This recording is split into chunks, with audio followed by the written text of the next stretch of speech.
Welcome to the channel, I'm Anime Octopus.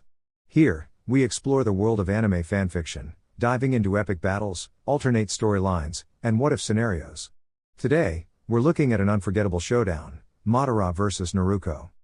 Let's start and see how this battle unfolds. Disclaimer, the content on this channel is for entertainment and discussion purposes only.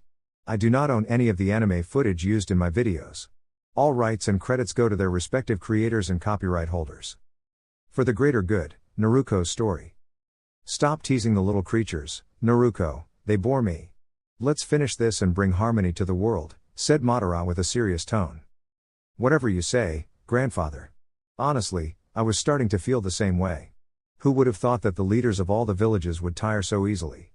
Naruko replied calmly, her eyes sparkling with determination. Overlooking a vast meadow that stretched farther than the eye could see, two figures stood atop a gentle, enormous creature with a single glowing eye and long, waving arms. Both were clad in crimson armor, shaped like a traditional samurai's but light and flexible, with black garments underneath and sturdy shinobi sandals. Their armor gleamed under the sun, shaped to protect their shoulders, chest, and back while still allowing freedom of movement. Each carried a fan-shaped weapon on her back and a sword with a beautifully decorated red and black hilt at her side. What truly drew attention were their eyes. Swirling patterns danced in the center, symbols of incredible insight and power, hinting at abilities far beyond ordinary shinobi. Below them, a large group of tired and weary shinobi had collapsed, their battle over for the day. Yet 5 steadfast leaders remained, standing together despite exhaustion. They were the guardians of their villages, the courageous Raikage Mighty A, the young but wise Kazekage Gaara, the kind Hokage Princess Tsunade, the clever Misakage Mei, and the spirited Tsuchika Janaki. We will not let you take over the world. We fight for peace, for our villages, and for everyone we love, Tsunade cried, though her strength was waning. Her heart glowed with courage, and the faint mark on her forehead shimmered with her unwavering hope. Naruko looked down at the leaders and smiled gently. It's not about defeating anyone. It's about showing everyone that there's always another way. That's why I have to do this. Madara nodded approvingly. Very well, Naruko. It's your turn now. The power of the great beast flows through you, you must learn to guide it wisely. Naruko closed her eyes, taking a deep breath. The armor she wore began to glow softly as she felt the immense power of the creature beneath her. A wave of warmth flowed through her, like the heartbeat of the world itself. I can feel it, grandfather. But this isn't about fighting. It's about helping everyone work together, Naruko said, her voice steady and kind. With a graceful motion, she released the seals holding the power inside her armor. Light swirled around her, forming a protective dome that enveloped the entire battlefield. The light was gentle and calming, not destructive. It glowed with the colors of sunrise, soft oranges, pinks, and golds. The leaders below looked up in awe. The exhaustion in their eyes was replaced by hope. Even the defeated shinobi felt a renewed sense of purpose. Naruko's power didn't destroy, it healed. It lifted spirits and inspired unity. What is this? Asked Gaara, wide-eyed. This, Naruko said softly, is what happens when you use power for kindness, not for fear. When we care for one another, even the hardest battles can end peacefully. The great creature beneath them hummed in agreement, its glowing eye reflecting the light of Naruko's compassion. Slowly, the dome expanded, wrapping over forests, rivers, and villages, touching every heart with the warmth of understanding. Even Madara, usually stern and calculating, felt something he hadn't in centuries, a gentle hope. You truly are remarkable, Naruko, he said quietly. Naruko smiled, looking at her grandfather and the leaders below. The world doesn't need endless battles. It just needs a little light, and we can all be that light together.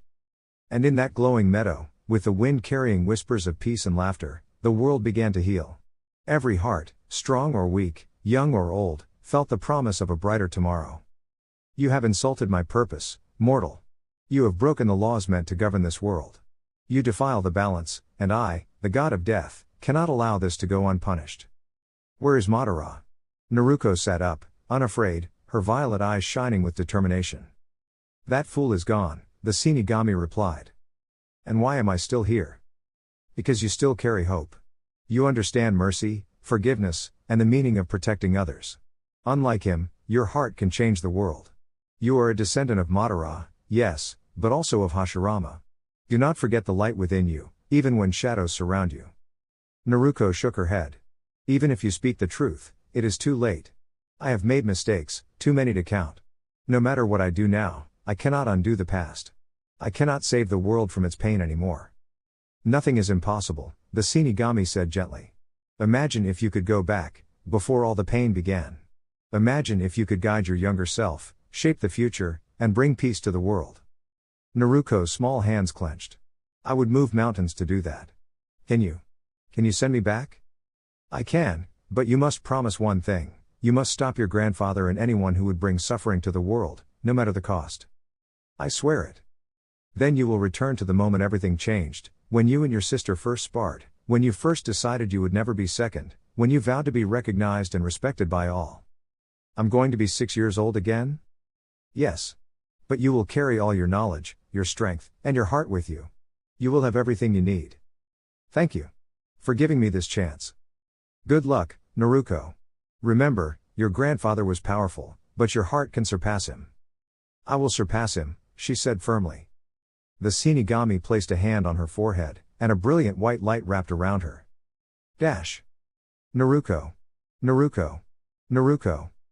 Her father, Minato Namikaze, the Yellow Flash and fourth Hokage of Konohagakure, called out. Yes, father? Answered 6-year-old Naruko, though inside her heart burned the spirit of a warrior who had seen a lifetime of battles. She carried the legacy of 2 legendary shinobi, Hashirama Senju on her father's side and Madara Uchiha on her mother's. Even at 6, she understood chakra, ninjutsu, genjutsu, and taijutsu. She knew the stories of her parents' bravery and the threats they had faced, including the 9-tailed fox that had been sealed within her sister, Naoko. Though the village adored Naoko for containing the beast, Naruko's heart was full of admiration, not jealousy. All she wanted was to make her parents proud and protect everyone she loved. From that day forward, Naruko trained with unwavering determination. Her small hands learned the flow of chakra, her legs grew strong from running across training fields, and her mind absorbed lessons of strategy, compassion, and courage. She dreamed of becoming Hokage, not for fame, but to protect her people and bring light to a world that sometimes seemed too heavy with shadow. Even with the love of her family, she had to earn attention in her own way. Her father, though busy protecting the village, still found time to guide her whenever he could, instilling in her the belief that kindness, courage, and hard work could overcome any obstacle. At 16, Naruko's training had blossomed. She had grown into a remarkable young shinobi, wise beyond her years, and strong in body and spirit.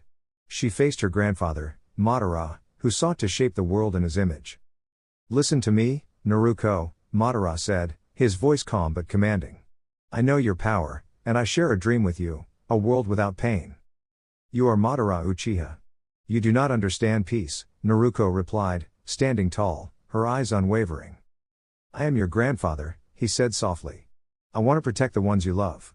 Join me, and together we can make the world safe, without war, without suffering. Naruko paused, feeling the weight of her heart. She could feel the pull of his words, but she knew what true peace meant.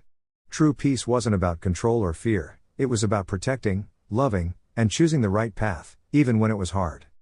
I will find my own way to peace, she said firmly, her voice carrying the promise of hope. And I will protect everyone, my friends, my family, and my village. That is the path I choose. Madara studied her for a long moment, and then nodded. Even he could see that the light in her heart was brighter than anything he had known. From that day on, Naruko's journey began anew, not as someone overshadowed by fate, but as a beacon of hope, courage, and unwavering kindness, ready to shape the future with her own hands. Long ago, in the bustling village of Konohagakure, there lived a spirited young ninja named Naruko. Bright-eyed and full of dreams, she carried the hope of her family and friends in her heart. Naruko's grandfather, the wise and powerful Madara, saw great potential in her. Naruko, he said gently, with courage and cleverness, you can bring light to this world. Naruko thought deeply about his words. She wanted to make her parents proud, to see the village filled with laughter and friendship, and to help everyone live in peace. I will try my best, she promised, her voice steady and full of determination. Under her grandfather's guidance, Naruko trained diligently. She learned how to move like the wind, how to focus her energy, and how to use her special ninja techniques to protect and help others. Soon, she became known throughout the village not just for her strength, but for her kindness and clever thinking. One day, Naruko faced a challenge unlike any before. Her little sister, Naoko, had wandered into a mysterious forest where magical creatures roamed. Naruko knew that if she was careful and smart, she could bring her sister back safely. "Don't worry, Naoko. I'll find you," she said, her eyes shining with determination. The forest was full of wonders, glowing flowers, talking animals, and streams that sparkled like liquid sunlight. But there were also tricky puzzles and hidden paths that tested Naruko's wits. Using her ninja skills and clever thinking, she solved each challenge, always keeping her sister in mind. Finally, Naruko found Naoko by a sparkling pond, surrounded by a group of gentle forest spirits. "Naruko!" Naoko called, running to hug her sister. "I was so scared." "I'm here now," Naruko said, smiling warmly. "Let's go home together. We'll be safe, and the village will be proud of us for helping each other." As they returned to Konohagakure, the villagers cheered for Naruko's bravery and cleverness. Even her parents, Minato and Kushina, embraced her tightly. "You've grown into a wise and kind ninja," they said. "Your courage brings hope to everyone around you." From that day on, Naruko became a symbol of hope and friendship. She continued her adventures, always using her cleverness and her heart to bring joy and peace wherever she went. And whenever challenges appeared, Naruko remembered her family's love, the lessons of her grandfather, and the bright sparkle of the forest that reminded her, even in the trickiest moments, cleverness and kindness can light the way. A tear slipped from the cheek of 6-year-old Naruko. "I'm sorry. Can you say that again, father?" she asked softly. "I said spar with your sister," Minato replied, smiling gently. "Okay." Naruko's face lit up with determination. She and her sister, Naoko, took their stances in the soft grass of the family training grounds. Naruko's expression was thoughtful and serious, while Naoko's eyes sparkled with excitement. The two ran toward each other. Naoko threw a playful punch, but Naruko sidestepped with ease. Naoko tried again, but Naruko blocked the movement with a swift, elegant motion and backed away with a careful spin, landing lightly on her feet. This time, Naoko laughed, realizing her sister had grown much faster and sharper than before. Naruko felt a small thrill of pride. She had learned from her past experiences, and now, instead of rushing, she was calm and precise. She could see her sister's strengths and weaknesses without letting emotions cloud her judgment. As Naruko walked off the training grounds, leaving a surprised Minato and Kushina behind, she thought to herself, "This time, I will do things differently. I will grow stronger, faster, and smarter, not just for me, but for everyone I love." Back in the cozy warmth of her family's compound, Naruko sat quietly in her small room, a desk cluttered with scrolls of theories and notes about chakra and training. She reflected on what she would do to surpass even the greatest challenges ahead. She knew she needed more than strength, she needed knowledge, understanding, and trust. Her eyes fell on a small framed picture of her family. "I have a second chance," she thought. "This time, I won't make mistakes with the people I love. I'll grow close to them, learn from them, and protect them with everything I have." Just then, Minato knocked gently on her door. "Naruko," he said, "I want to spend more time with you. To train you, teach you what I know, and help you become the best you can be." Naruko smiled. "I'd like that, father." Kushina, watching from the kitchen window, felt a warmth in her heart. She knew Naruko had a remarkable spirit. Her daughter's potential was extraordinary, and she could sense that, with guidance and care, Naruko and Naoko could achieve anything they set their minds to. As the family gathered that evening, Naruko felt a quiet joy. She had learned that growing stronger wasn't just about training or abilities, it was about family, trust, and love. She would take this second chance and nurture it with patience, curiosity, and courage. For Naruko, the adventure had only just begun, and this time, it would be a journey filled with laughter, learning, and the warmth of being truly close to the people who mattered most. On a happier note, there were talks of an alliance between Konohagakure and Kumagakure. While it seemed like a wonderful idea, Minato was cautious. Kumo was a very disciplined and serious village, and though this move would strengthen their position among the elemental nations, Minato wondered about their true intentions. Kumo rarely made alliances, they were the type to do everything on their own. Minato suspected the real reason might have to do with Konoha's unique abilities and traditions. Konoha had a wealth of special skills, secret techniques, and powerful bloodlines that made the village stand out. The Byakugan, the Sharingan, and other clan abilities like the Yamanaka's mind techniques or the Nara's shadow strategies were treasures of Konoha. Minato, however, being kind-hearted, chose to trust Kumo and move forward with the alliance. If all went well, the deal would be finalized by the end of the week with a joyous festival, celebrating friendship between the villages. 1 week later. The festival was in full swing, alive with laughter, music, and colorful lanterns swaying in the wind. In a world often filled with challenges, this celebration was a breath of happiness for everyone. The villagers of Konoha and Kumagakure mingled carefully, sharing stories and exchanging gifts, while the ninja of both villages kept a watchful but friendly eye. Among the visitors were a few Kumagakure ninja quietly exploring the village. Their mission was meant to be secretive reconnaissance, to learn about Konoha's strengths, and, if they were lucky, to witness some of Konoha's special techniques. The head ninja of Kumo smiled politely as he passed through the gates, unaware that one clever little Konoha ninja had noticed her movements. This ninja was Naruko, a spirited 6-year-old with golden hair tipped in red and black, dressed in her signature black ninja outfit. She had been quietly observing the festival from the rooftops, her sharp eyes noticing every detail, every shadow. Naruko wasn't the strongest in the village, not yet, but she had a clever mind and a courageous heart. She knew something might be afoot. At the same time, young Hinata Hyuga, the gentle heir of the Hyuga clan, wandered among the festival booths, her wide eyes taking in the colorful decorations. She loved festivals, and this one was especially exciting, with new friends and dazzling performances. Naruko noticed a group of visitors moving strangely, sticking to shadows while everyone else celebrated. She murmured to herself. Something's not right. Quiet as a whisper, she followed them. Her intuition told her these visitors were up to something sneaky, though they probably didn't even know she was watching. With a playful grin, she prepared to surprise them.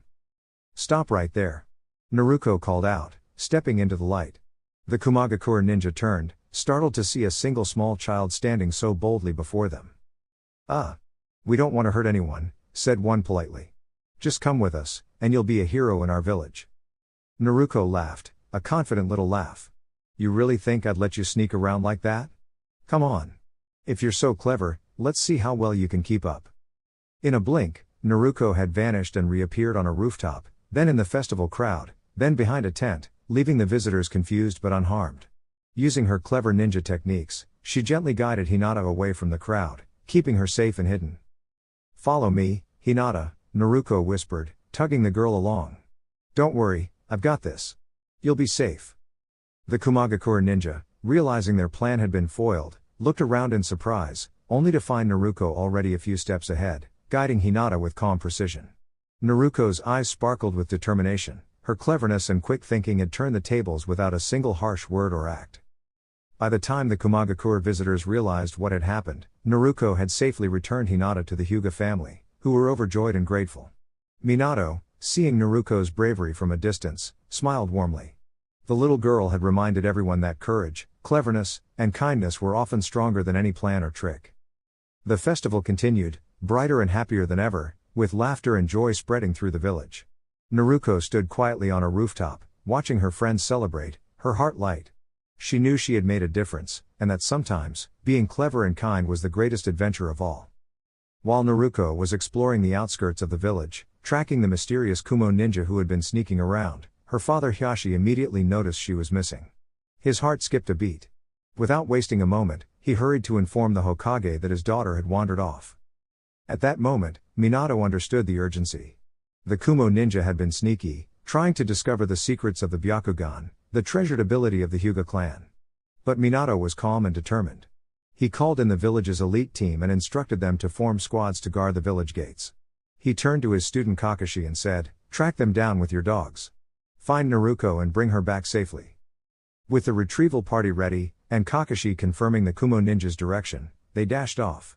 Every step was filled with care and purpose, they couldn't let Naruko be captured. She was clever and brave, but the village needed to protect her and the Byakugan. A few minutes into their pursuit, a sudden cloud of dust rose ahead. Curious and cautious, they moved closer and were surprised to see a small clearing where Naruko stood, smiling proudly. Next to her, the Kumo ninja lay tied up, completely unharmed but a little dizzy from her clever tricks. Naruko had used her quick thinking and her ninja training to outsmart them, creating a harmless trap that captured the intruders. The retrieval team was amazed. "Naruko!" Hiashi called, rushing forward to hug his daughter tightly. "You were so brave." Naruko beamed. "I just wanted to make sure no one took the Byakugan," she said. "And I might have had a little fun with a trick or two." The Hokage chuckled and shook his head. "That's our Naruko, smart, courageous, and always full of surprises." The team returned to the village with the Kumo ninja safely secured and Naruko leading the way. Everyone celebrated her cleverness and bravery, and Naruko learned that even in tricky situations, courage and quick thinking could make all the difference. From that day on, she was known not only as Hyashi's daughter but as the little hero of Konoha, whose heart was as bright as her clever mind. "Naruko, are you okay? What in the world happened here?" asked Minato, his eyes wide with concern as he looked at the scene. The small training field was chaotic, yet Naruko stood in the center, laughing with pride. She had somehow outwitted and outmaneuvered a group of highly skilled shinobi, and even Minato couldn't hide his shock. "Oh, father. Don't worry," Naruko said, brushing off her clothes and grinning. "I saw some Kumo ninja trying to take Hinata away, so I went after them. I wanted to see what I could do. And well, I think I did pretty well, right?" She puffed up her chest proudly, her youthful bravery shining through. Minato, Hyashi, and the Anbu guards exchanged stunned glances. It was almost impossible for even a pair of jonin to handle the kind of skill Naruko had displayed, but here she was, calm and confident despite her age. More importantly, she had saved the Hyuga heiress and stopped the Kumo ninja from stealing any secrets. For now, the mission was a success, and the alliance with Kumo would have to be reconsidered, but those were questions for later. Turning his attention back to Naruko, Minato asked firmly, "Explain yourself. How did you do all this?" Naruko's eyes sparkled with a mix of mischief and wisdom far beyond her years. "I planned it carefully, father. I've been learning a lot, and not just tricks. I've been training my mind and my body, and I've learned some special things too." Minato felt a twinge of surprise. His little girl, only 6 years old, had grown so strong, so clever. Perhaps even beyond what he had imagined. There was a lot she could do now, thanks to the guidance she had secretly received from wise mentors and her own determination. Later, as Minato and the council discussed matters of the village, Naruko returned to the training grounds. He had barely arrived when he heard a loud clamor. Curious, he peeked around the corner and gasped. There was Naruko, gracefully moving through a storm of 50 shadow clones, black chakra threads dancing around her like ribbons of magic. Her eyes, swirling with patterns of both the Sharingan and the Rinnegan, shone with an otherworldly light. "Father!" Naruko called cheerfully, noticing him. In an instant, she dispelled her clones and bounded over. "Hi!" Minato blinked. "Naruko. Your eyes. They're the Rinnegan and Sharingan." "I know," she said simply, her small face serene. "But how? How do you know about them?" Minato asked, bewildered. "Because I'm a descendant of Hashirama Senju and Madara Uchiha," Naruko replied calmly. "And I'm also connected to the Sage of Six Paths. That's why I can do all the things I do." Minato knelt down to her height, marveling at her wisdom. "But you're only 6 years old. How have you understood all this?" "I've been learning for 2 years, father. And I've been practicing. That's why I can stay calm," she said, smiling. "But don't worry, I'll show you what I can do." Before Minato could respond, Naruko lightly placed her small hand over his head. Suddenly, Minato saw visions of her training, her thoughts, and her dreams. She had prepared herself not for mischief, but to help protect the village and those she loved. "I want to train with you, father," Naruko said eagerly, bouncing back into her stance. "But I might be stronger than you now, so don't go easy on me." Minato chuckled, shaking his head. "I am the 4th Hokage, the Yellow Flash. I'm pretty sure I can handle you." "Then let's see, father," Naruko exclaimed, her eyes bright with determination. She dashed forward, energy flowing from her like a brilliant sunbeam, ready to learn, grow, and playfully challenge her father in the most extraordinary training session the village had ever seen. Both ran at each other with speeds that would be slightly faster than the Raikage in his lightning release armor. Reaching each other in less than a second, they went to punch, and their fists connected in mid-air. They tried to knee each other next, but again their strikes met mid-air. Jumping backwards simultaneously, Minato threw a 3-pronged kunai at Naruko, which she calmly blew away with a gentle push of chakra. Not wanting to show off too much, she knew she had to hold back, so she engaged in a taijutsu match that left small openings in her stance. Minato studied her carefully. Even with her playful grin, he could see her potential. With a bit of practice, she'll become a truly great shinobi, he thought. At 6 years old, she had already mastered techniques beyond Janon level, and her speed could almost match his own. Seeing an opening, he gave her a light tap, ending the friendly spar. "Wow, Naruko, you're really talented. How about we start your training so that by the time you graduate, you'll be amazing," Minato said with a warm smile. Sure, father, Naruko replied, smiling just as brightly. 6 years later. Naruko sat in her seat at the academy, all the way in the back corner. She wore her usual outfit, black long-sleeved shirt, black shinobi pants, and sandals. Her hair had grown long, almost reaching her lower back, and one side partially covered her left eye. Some might have called it girlish, but anyone who dared tease her, like Kiba Inuzuka, quickly learned better after a single gentle but firm punch sent him tumbling into the wall. Now, most students steered clear of her. Naruko was one of the cool kids, alongside Sasuke, the last Uchiha of Konohagakure. 6 years ago, Sasuke had lost his entire clan to his older brother, Itachi, and now his greatest goal was to revive them. Yet even with such a heavy purpose, he wasn't consumed by anger. He was cared for by Minato and Kushina, who treated him almost like family. Sasuke valued their care, though his pride kept him from admitting it. Their rivalry with Naruko became one of their shared motivators. Today was the final exam to become Jonin. It included a written test and practical exercises to evaluate if they were ready to protect Konoha. Minato Namikaze, the fourth Hokage, stood at the front of the class. Today, you are tested not just on skill, but on your heart. To be a shinobi is to protect your village and your people. Do your best, young cadets. Strive to become legends of Konoha. With a cheerful smile, he flashed away, leaving Iruka and Mizuki to continue. Naruko and Sasuke exchanged determined glances. Both wanted to prove themselves, to shine as brightly as the Hokage. Iruka distributed the tests, and the students focused. The exam was more than history or theory, it included situational questions and problem solving that would prepare them for real shinobi life. Minato had tuned it just right, balancing intellect with physical and moral training.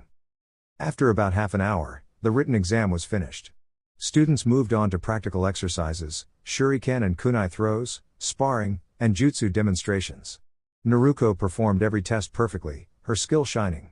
Mizuki went slightly harder on her during sparring, pushing her to use creativity and speed beyond normal Jonin limits. Iruka watched closely and stepped in before it could get out of hand. "Are you okay, Naruko? Why did he go so hard on you?" asked Naoko, concerned for her sister. "I'm fine, Naoko. We both know I can handle him," Naruko replied confidently. The jutsu demonstrations followed, with students passing basic techniques like bunshin, henge, and kawarimi. By the end of the day, most had earned their shinobi headbands. Naruko and Naoko searched for their parents and finally spotted them outside the academy gates. "Mom, Dad, we're over here." Naoko waved excitedly. "You did it. Congratulations. Let's celebrate," Kushina exclaimed. "Sure, let's go get some ramen," suggested Naoko. "That's my girl," Kushina said, beaming. Before they left, they noticed Sasuke sitting quietly on a swing.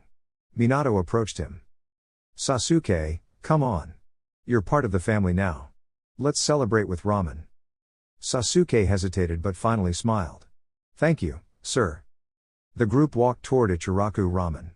Kushina remembered she had her camera. "Wait. Everyone, put your headbands on for a picture." Naruko, Naoko, and Sasuke lined up, smiling for the photo. Their potential was clear, destined to become legends of Konoha. Afterward, Minato treated everyone to ramen, though the girls ate far more than he expected, leaving him laughing at the sight. For 6 years, Minato had trained Naruko and Naoko with Kushina's guidance. Sasuke had joined their training after losing his family. Together, they learned techniques far beyond their years. Naruko mastered a blend of Uchiha, Senju, and unique chakra arts, while Naoko learned to control the Nine Tails chakra. Kushina taught Naruko to use her chakra chains creatively, and Minato strengthened their physical and mental skills. By the time they completed their academy exams, the three children weren't just ready to become Jonin, they were already young legends in the making, their hearts and spirits shining as brightly as the will of fire itself. "So, Dad, are we all going to be on the same team? That would be amazing. I mean, we've trained together for 6 years, we'd have the best teamwork ever," said Naruko, her eyes sparkling with excitement. Minato chuckled at his daughter's enthusiasm. "Yes, I pulled a few strings. You three will be on the same team, and your sensei will be Kakashi, my former student and a very skilled ninja. How does that sound?" "Really? That's awesome." Naruko grinned from ear to ear. Being on a team with her brother and her best friend, and learning from someone who trained with her father, was a dream come true. As evening fell, Naruko wandered through the village, thinking about how much she had grown as a shinobi. The past 6 years had been full of training, learning, and discovering the little secrets of the village. She had learned many jutsus, honed her agility, and even mastered some tricky techniques, but there was one thing she still hadn't seen: the forbidden scroll in the Hokage library. Only the Anbu guards were allowed near it, and it was said to hold the most powerful and secret jutsus of the village. Her chance arrived in an unexpected way. Mizuki, a mischievous ninja with a reputation for bending rules, appeared and offered her an assignment. He claimed that if she stole the forbidden scroll, she could prove herself worthy of the Chunin exam, the exam every young ninja dreamed of passing. Naruko, however, knew better. She agreed to the challenge, but secretly, she intended to protect the scroll and uncover Mizuki's plans. Her father, Minato, had anticipated her cleverness. He handed her a copy of the scroll and whispered, "This will keep you safe, Naruko. Learn from it carefully." Hidden among the trees, Naruko read through the scroll with wide eyes. The jutsus she discovered were incredible, impossible techniques that could make anyone extremely powerful. She memorized each one, careful not to misuse them. Suddenly, Mizuki appeared on a tree branch above her. "Well done, Naruko. Now give me the scroll," he called, his voice sly. Naruko stepped forward confidently. "I don't think so, Mizuki," she said firmly. Using her cleverness and the knowledge she had just learned from the scroll, she quickly outwitted Mizuki, preventing him from taking the scroll. Then, using a teleportation jutsu, she moved them both safely back to her father's office. Inside, Minato and several jonin, including Kurenai, Kakashi, Asuma, and Guy, looked surprised to see her arrive so quickly, with the scroll safely in her hands and Mizuki caught without any harm done. Minato smiled at her calmly. "Naruko, what did you learn?"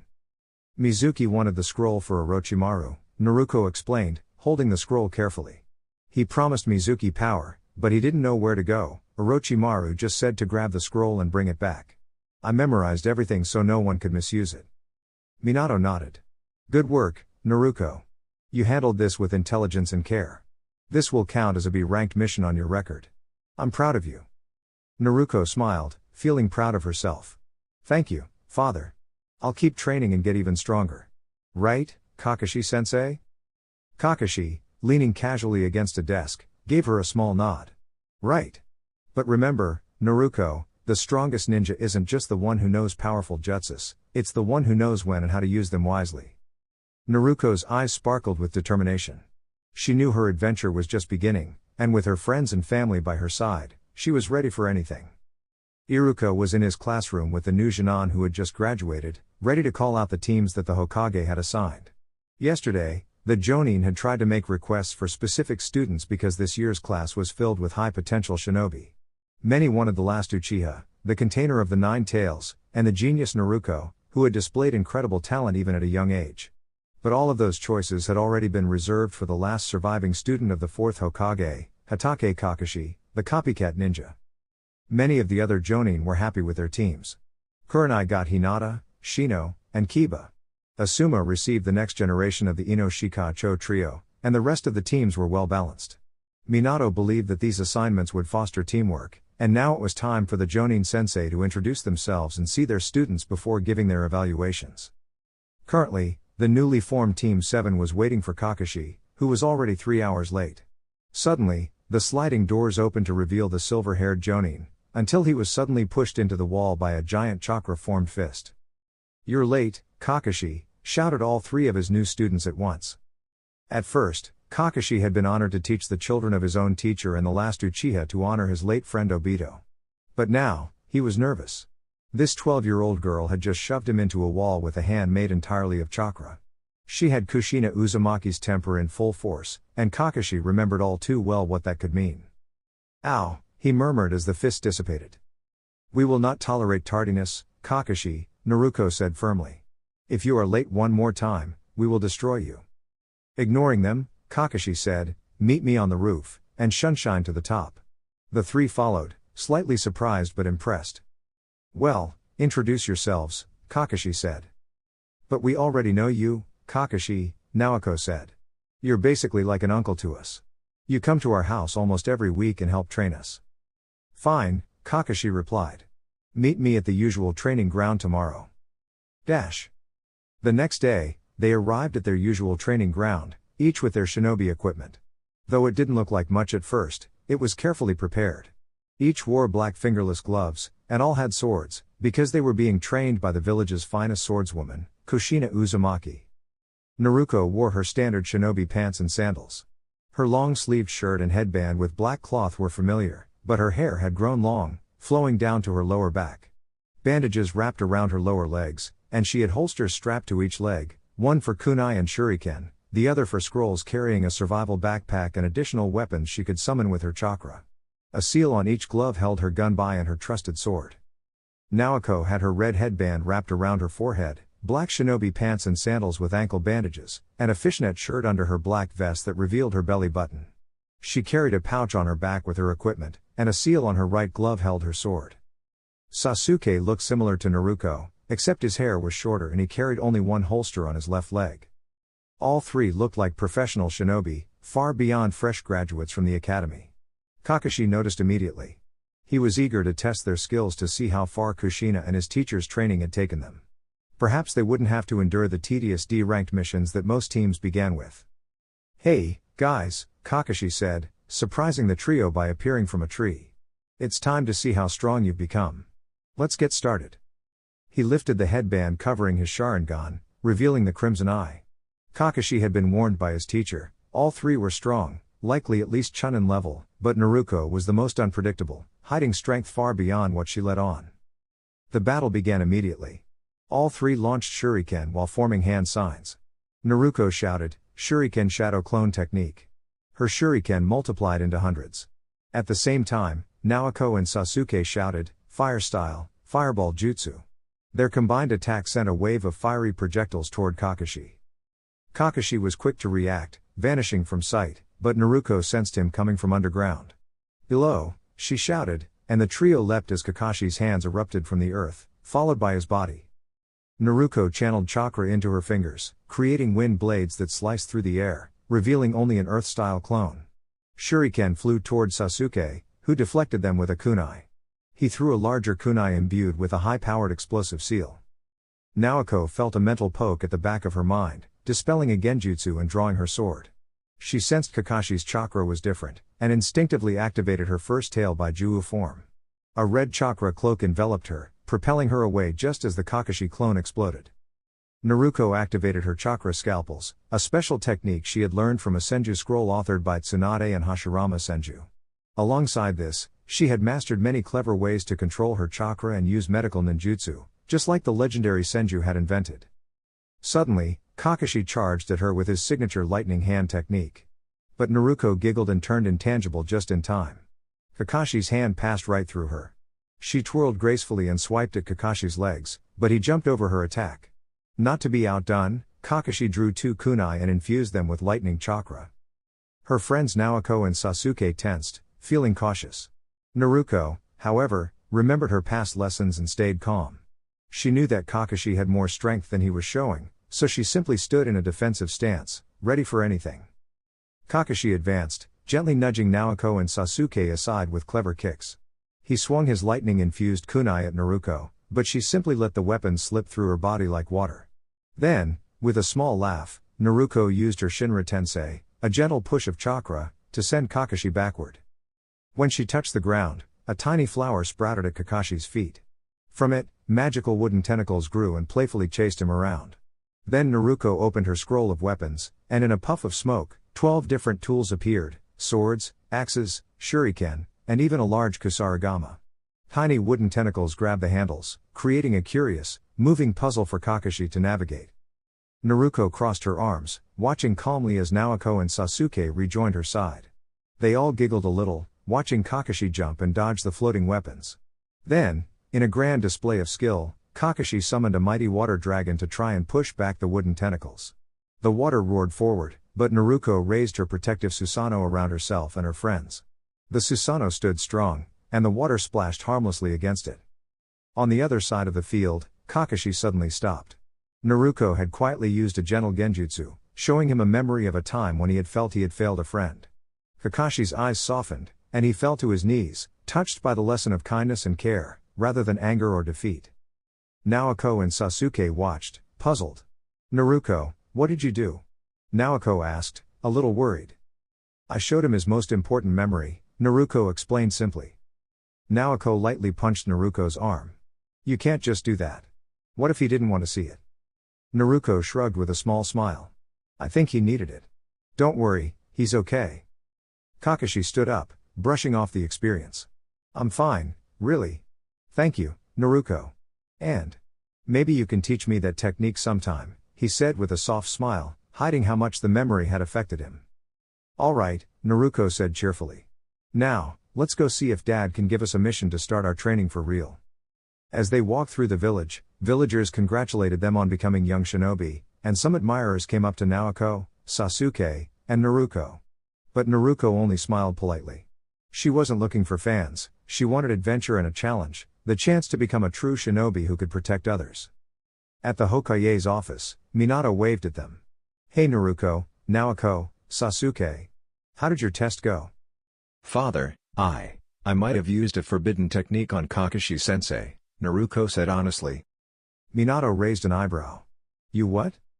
I'm sorry, father. But Kakashi-sensei is okay, Naruko reassured. Kakashi gave a small nod. I'm fine, Lord Hokage. She's very clever. Minato smiled.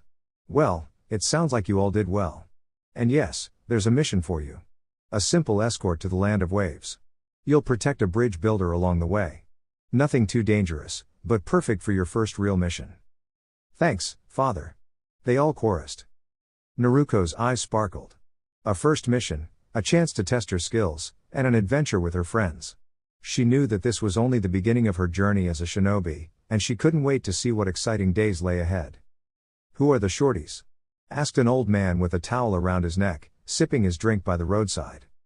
Naruko turned to him, eyes narrowing, a determined spark in her gaze. The old man stepped back, a little startled. Then she laughed softly, remembering why this mission was so important. This wasn't just any mission, it was where she had once met Zabuza. Back then, things had gone wrong. But now, she could try to change events, to guide everyone toward a better outcome. This mission is our chance to help, Naruko told herself. I can make things right, help the people of the Land of Waves, and maybe even bring villages together. If I succeed, we can all be friends, not just allies. Naruko glanced at her team. Kazuna, the bridge builder, was ready and cheerful, while her teammates Naoko and Sasuke walked beside her, curiosity and determination shining in their eyes. All right, let's get going, Naruko said. Her mind buzzed with ideas, how to help, how to protect, how to inspire trust. Her heart felt light, even with the weight of the mission ahead. As they walked toward the gates of Konoha, Kakashi began their usual discussion about skills and specialties. So, he said, looking at them beneath his mask, what are your goals? What do you want to master? I like being versatile, Naruko replied. I can move fast, defend myself, and help others. I've been practicing some special techniques too, like healing and creating new jutsu. Maybe I can invent even more. Sounds wonderful, Kakashi said. We can work on improving your energy control, so you can use your powers more efficiently. And maybe even explore combinations of techniques that could be completely new. Naoko piped up, I think I'd like to be stealthy and supportive for now. Once I understand more, I want to help directly in bigger challenges, but for now, I'll be careful. That's a great idea, said Naruko. I can help you with skills and strategy so you can grow into your role safely. Sasuke added, I want to improve my special vision and my control over fire and lightning techniques. Maybe you two can help me practice? The team walked together, talking, laughing, and planning their training. Kakashi offered advice that only experience could teach, and Tazuna explained why the bridge was so important, it would help his village thrive again. Soon, they passed a strange puddle in the road. Two mischievous brothers, Gozu and Maizu, popped up from it, clearly planning trouble. Kakashi tensed, but Naruko stepped forward confidently, sensing no real danger, only misunderstanding. You shouldn't be causing trouble, Naruko said firmly. But I'm not here to fight. I just need to meet someone important. Will you help us? The brothers hesitated, sensing her sincerity and determination. Slowly, they nodded, curious about this brave girl who seemed so certain about everything. Good, Naruko said. Follow us. We need to meet Zabuza, and I promise no one will get hurt as long as we all cooperate. From behind the trees, Kakashi peeked, a little worried but trusting Naruko's judgment. She's brave, he muttered. And she has a plan. As they followed the brothers, Naoko whispered, "Big sister, why do you want to go to the village of the mist?" Naruko smiled, her eyes shining. "Because someone needs to help. Their leader is struggling, and if I can make a difference, maybe I can help everyone there find a better way. It's about friendship and trust, not fighting." Naoko's eyes widened. "That actually sounds amazing. I'm in." Sasuke nodded. "Me too. If you're going, we'll go with you." And so, the group continued, following the Puddles Trail and Naruko's plan. They weren't just walking toward a mission, they were walking toward new friends, new discoveries, and the chance to make the world a brighter place. That's a wrap for today. If you enjoyed this, don't forget to like, share, and subscribe to the channel. Your support means a lot. Until next time. Anime Octopus.